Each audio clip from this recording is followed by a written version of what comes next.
Okay, guys, so we're plugging right along. I already did the trinket box, dimensional box. I did the, oh, we got a little glue on there.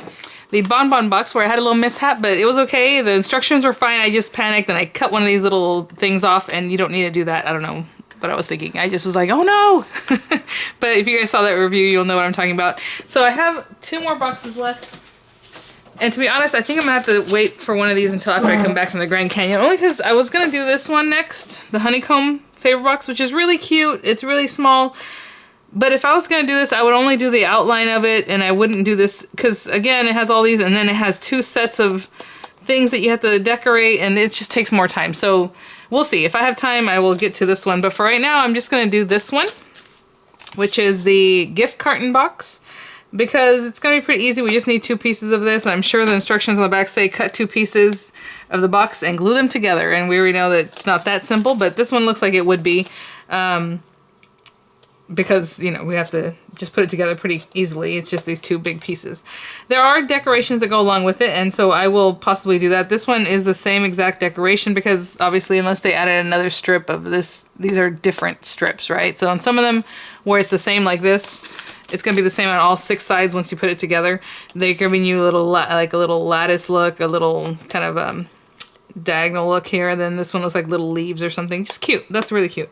And then it has all these little flowers and other dyes. So I do like this a lot. But today we're going to work on this one. Now, this is too wide for the Gemini Junior plates. It'll work in a Gemini easy. It's too wide for the Anna Griffin regular Empress plates. So I have the Empress set up already because that's what I've used in the last tutorial. So I'm going to use the large Empress plates, okay? So you do need a larger machine for this specific die set. And I tell you guys as I go along, you know, what it would accommodate or not. So hopefully that helps you. So I'm not going to go back and talk about these because I don't really recall, but I think the only one you can use in the Junior with the regular Junior plates is the trinket box, if I recall. So for this one, like I said, you need to have the big boy. Any big boy machine is going to work, but it has to be the larger plates. And again, oh goodness, be careful picking this off of here because even though this has some girth to it, some little width, this is all little weeny, you know, cutting edges. Look at that. Oh my gosh. So be careful. Let's see here. Oh my goodness. That double-sided tape is really good. They should probably sell that. I wonder if they sell it for their own stuff. So we need 2 of this cut out. Now, I don't know why I'm already pulling things apart. I haven't even picked out a piece of paper to do this with. So, I don't know what I want to do on this one. I didn't really feel like cutting out all these pieces again because I'm kind of running short on time. So let me think if I want to... Oh, I haven't made one yet where I cut this into the box. This might be a good box to try that with because it's already kind of sturdy. Yeah, so let's do that. Okay, since I haven't done this yet in a tutorial, this is what I'm going to do. Let me grab the base card that I'm going to use, and this is going to be really quick. Okay, so I grabbed this purple paper because it was already kind of bent, so I figured why not, we'll try that. So I'm going to work with this while it's on the plate just so that it's already here, ready to go. I'm going to turn this plate over because apparently I'm using it on the other side. And we're going to need these inserts. Just the inside part. I'm not going to cut out the little outside. So that's if you want to do a blackout, and that's also if you want to cut out, referring back to the trinket box. I already showed you guys how to do that. My goodness, these things are really stuck down. Ugh, I don't like that. And they stick to your cutting implements too, because it still has like stickiness to the back of it. Goodness. Okay, so what's nice about the Empress plate, the whole 8.5 by 11, you know, piece of paper will fit on it. So I'm just gonna do that, and then I'm gonna take these guys, and they don't really have a direction. They're exactly the same on both sides. I don't know if you can see the way that little fleur-de-lis design kind of goes down, that one goes up. So if I did it either way, it's gonna be the same. But let me place that there. And it's just going to be a little cutout on the inside of this thing. Now this one's a little bit different because this is interesting. It doesn't have the same design. It only has parts of that same design. Weird. You know what I'm saying? Where the other one was kind of perfectly a little flirty on the center. This one's a little bit off-centered, so we'll have to pay attention to that if you care about it being symmetric on however many pages that you're going to do. If you don't care, then that doesn't matter. I'm going to try to put it down the same way whenever I use that. Now you can tape it down more. I think this is going to be plenty. And I am going to use the metal shim only because this is very decorative. So I'm going to put that metal shim down. I'm going to put down my magnetic mat. And this is the one that has the white on the one side. I'm just going to stick it on here. Ugh. And then the other cutting plate. Again, large Empress, large plates. I'm going to run this through real quick, and I guess I'll keep you guys in the loop here to hear it. This is really cute though. Look at all the other stuff. Even under the flap there's like a little decoration. What is this? Oh, okay, so this cuts into your paper also. So let's say you wanted to make a little decorative something here without cutting it out. This cuts those little holes in there. Otherwise you're gonna have a bunch of tiny little pieces. So I doubt that's what that's for. There's a lot of flourishes on here that are super adorable. There's like a little keyhole set. You know, looks like something like that. The little tag. Oh, this is cute because you can put the little heart on like a keychain thing with the key, and then you have your keyhole here. This what I meant was like a what do they call it? Placket? I don't know. There's also another area of that same kind of effect that you can use, and I'm assuming that's just so you can, you know, put it on the smaller side, the larger side. Cute stuff. Nice label tags here. It says, what does that say? I don't know what that says. Post. Nope, I have no idea what that says. What? Best, maybe? I don't know. Can you guys tell? I have to look it up, I guess. I have no idea what that says at all. I guess I could have cut it out. Wishes? Oh, best wishes. Best wishes. I think that's a capital B. So obviously backward E and then ST. Best wishes. All right. And then little keys, little labels, some really cute stuff. So I'm going to cut out 2 of these. Of course, I just want to show you how this came out. And hopefully that metal... Ooh. Oh, yeah. That metal shim really worked. Look at that. Okay, I'm going to be careful to peel this away because I know that it was on the box itself. What's nice about this is that it is really stuck down. I'm just going to put my next piece... Look at that. Woo! Like butter. I'm just going to put my next piece of paper on here and just go for it because it's already where it needs to be. So I'm just going to lay this in here and put my paper, and I'll cut this out and I will be right back. Okay, so this is going to be extremely fast, and maybe for that reason I'll cut out some of the cute little shapes, and maybe I'll have time to do the other tutorial. So all you're going to do now is bend this wherever we have our score marks. Be careful with this one because it's thin the way I cut it. And you can, you know, give someone a lizard. I'm just kidding. You can gift them a lizard that you put in this box. No, no, no. Let's see here.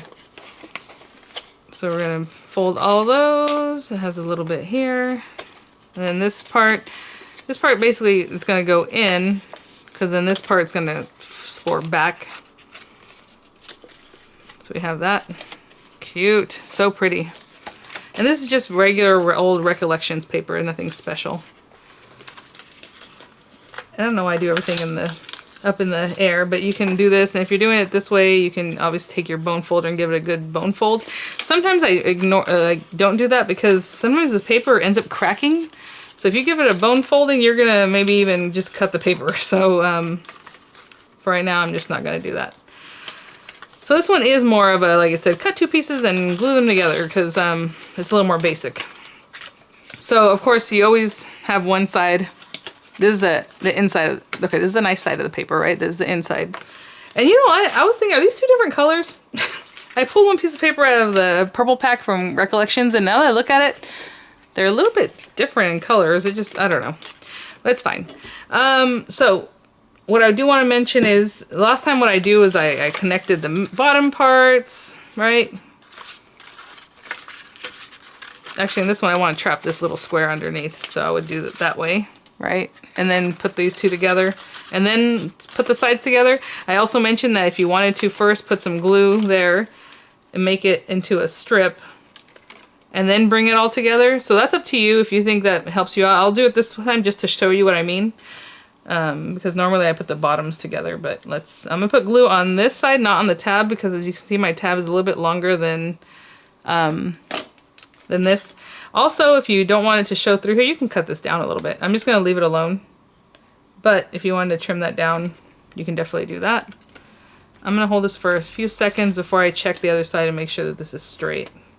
So it's one thing to look at it on this side and say, oh yeah, it looks pretty straight, you know, it looks nice. But then sometimes when you turn it over, you're like way off. So you always, look at that. If I was to fold it, you know what I'm saying, it's too much in this direction. So now I gotta pull it away a little bit. Oh, no, that was too much, but there we go. Okay.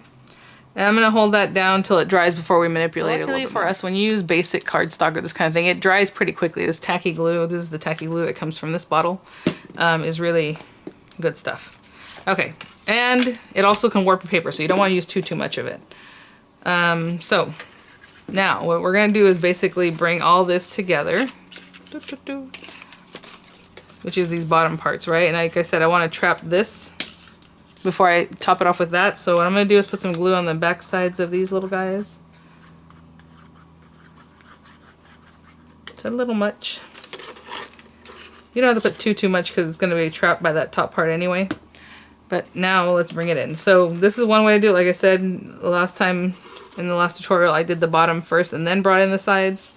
So do however you think is better. I'm going to sit here and wait for this to dry a little bit before I bring in that last bottom in here, and I'll be right back. Okay, and I should have digressed a little bit because there are a couple spots on this that we still need to fold, but we'll do that when we get to that last part. And I'm going to put the glue down on here, but if you want to put it on the back of the flap, you can definitely do that. So we're going to bring in this last piece to come in over the top here. And I'm just going to do it one piece at a time. So I'm going to hold down this piece to the bottom and try to make sure it looks nice. And then I'm going to glue that last flap there. Again, if you want to use a tape runner, that's up to you. This is a little tight coming in here, so interesting. So I'm going to kind of smooth this out. Sometimes I'll have a tool like the back of my whatever implement you might have and just kind of help you push down that glue, the paper into the glue. Okay, and I'll wait for this to dry a little bit more before we just finish that flap.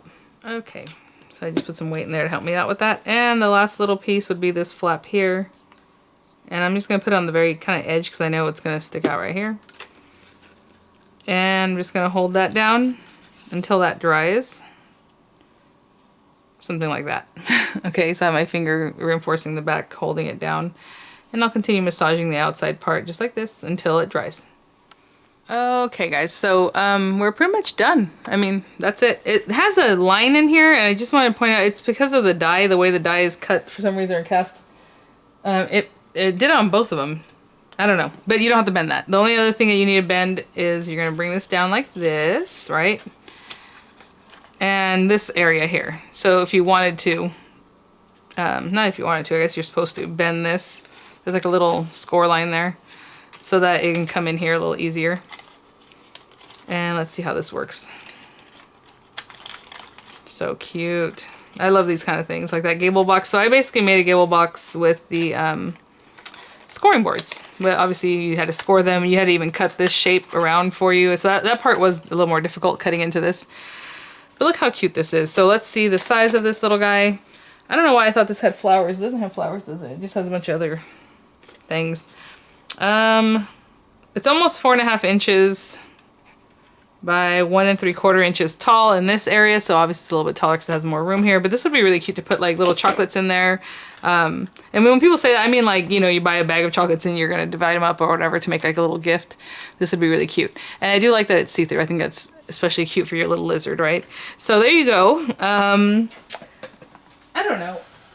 I was thinking about cutting some of this other stuff out, but really, you know, I guess what you would do is make something so you can put this like on a ribbon maybe with that and just put it around here, the little handle. I don't know. I guess it has little labels. You have your best wishes. So really cute, really quick. I'm not going to cut any of this other stuff out. It's not like me to do that, but it'd be really cute to kind of cut this out. Maybe some black, get a little gilding wax on it and put it like here, you know, or even put it on the side. Who knows? Whatever you like. So I'll see you guys at the next one. Oh, what I was mentioning about the cutting die, the way it cuts. I don't know if you can see the design here. Let's say this is kind of like that little fleur-de-lis design. There's the top, the side, the bottom one's cut off. There's no area here where it's like a perfect, complete one. But on the sides, it is perfectly complete. So I'm like, why didn't they just do it that way? You know what I'm saying? It has that like diamond kind of shape with the fleur-de-lis are on the outside. I don't know. Anyway, if you're noticing things like that, I just thought that was weird. But thanks for watching, guys, and I'll see you at the next one. Bye now.